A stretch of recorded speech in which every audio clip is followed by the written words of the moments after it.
بسم اللہ الرحمن الرحیم۔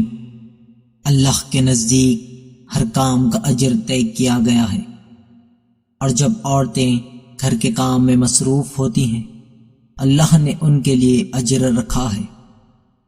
رحمت للعالمین نبی کریم صلی اللہ علیہ وآلہ وسلم نے اپنے اصحاب سے سوال کیا کہ عورت اللہ سے کس وقت زیادہ قریب ہوتی ہے؟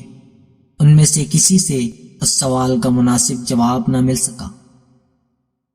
جب یہ سوال فاطمہ بنت محمد صلی اللہ علیہ وآلہ وسلم تک پہنچا تو آپ رسول اللہ کی دختر نے فرمایا، جس وقت عورت اپنے گھر میں اپنے بچوں کی تربیت اور گھر کے کام میں مصروف ہوتی ہے اس وقت وہ اللہ سے بہت زیادہ قریب ہوتی ہے۔